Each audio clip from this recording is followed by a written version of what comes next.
Hello guys, magandang gabi pong muli sa ating lahat. At sa video pong ito ay meron akong i-share muli sa inyo about sa tungkol pa rin ito sa kung paano tayo kikita sa ating mga Facebook account. At kung paano tayo magsisimula kung tayo po ay small content creator pa lamang or tayo ay bago pa lamang. So, ang una kasi niyan guys, bago tayo kumita sa ating Facebook kaya Meta, ay ang una ay kailangan nating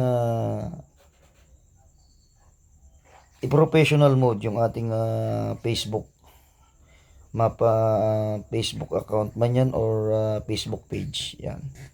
At bago pa natin tayo kumita dyan ay merong guidelines si Meta na kailangan nating sundin.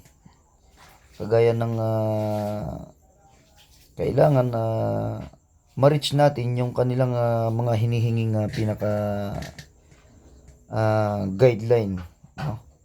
Kagaya ng kailangan at least meron tayong 5,000 followers at meron tayong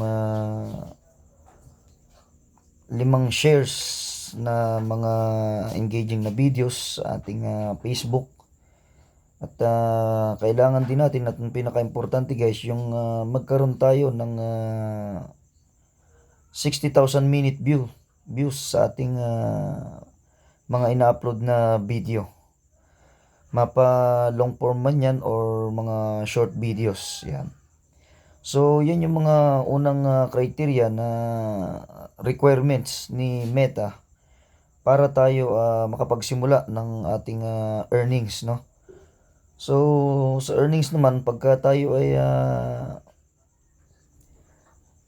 na-monetize, kagaya nung sa in-stream ads, yan.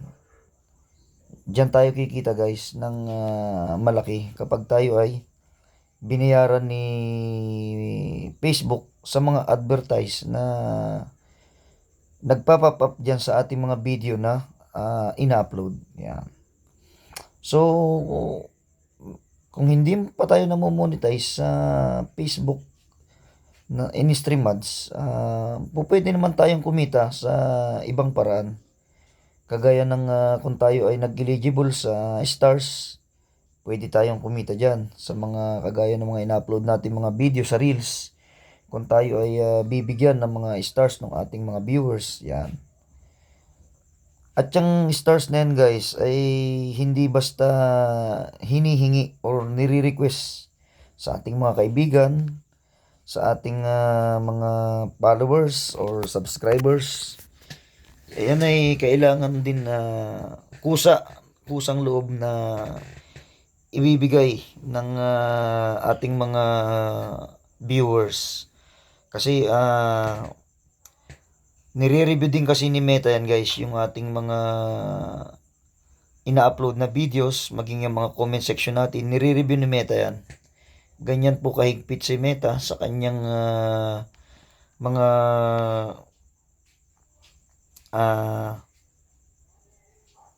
Facebook users, no? So base na rin sa aking mga na-experience, may mga ibang paraan pa para tayo kumita ng iba pang paraan sa Facebook. Yan yung tinatawag na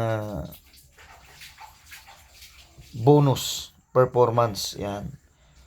So kung hindi pa tayo namo-monetize sa in-stream ads or sa ads on Reels, maaari din naman tayong kumita sa bonus performance, yan.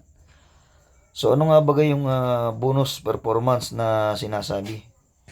Kapag tayo ay nag-eligible dyan sa bonus performance na yan, lahat ng ina-upload natin na mga pictures or photos at long form video ay pwede tayong bayaran dyan sa performance bonus na yan. Yan. Depende na rin sa laki ng iyong kikitain kung yung mga ina-upload mong mga video, long form video ay engaging, no? Ganon din sa photos. The more na nag-upload ka ng maraming photos or video, mas may chance ka na mag-earning ng malaki. Kaya nga sa pag-upload guys ng videos at mga photos, kailangan tiyagaan. Dahil sa totoo lang guys, napakahirap maggawa ng content. Napakahirap umisip ng content. Kaya yung iba, sumusuko sila dahil sa hirap din kasi gumawa ng content. Kailangan talaga maghirap ka muna, paghirapan mo lahat ng bagay para ikaw ay kumita. So ako kasi dati iniisip ko na rin sumuko sa pagbablog or paggawa ng mga video. So kasi nahirapan din kasi ako mag-upload ng mga video. Ang hirap mag-isip. Mabuti na lang talaga guys, tayo ay may kaunting talent sa pag-i-edit ng mga photos, videos at sinimulan ko na mag-upload ng mga editing ng mga photos at videos. At least awa naman ng Panginoon Diyos ay pinalad tayo na marami nakakapanood ng ating mga ina-upload na videos maging ng photos. Kaya dumami ng dumami ang aking followers. Buti na lang talaga guys, nagtiyaga ako at hindi ako sumuko. Kaya doon sa mga gustong kumita at mag-vlog, sipag lang ang kailangan at ang pinaka-importante, sundin natin yung guideline sa Facebook. Yung mga patakaran ni Meta para hindi tayo ma-violation or magkaroon ng plug content, no? So, yun lang muna guys ang may share ko ngayon sa video na ito. At mag-iisip pa tayo guys ng mga susunod nating i-share about sa mga nalalaman ko tungkol sa kung paano kumita ng earnings dito sa Facebook. At sana huwag kayong magsasawa na panoorin at subaybayan ang mga ina-upload natin video dito sa Facebook. Ayan. At maraming pong salamat muli at magandang gabi po sa inyong lahat. Alright.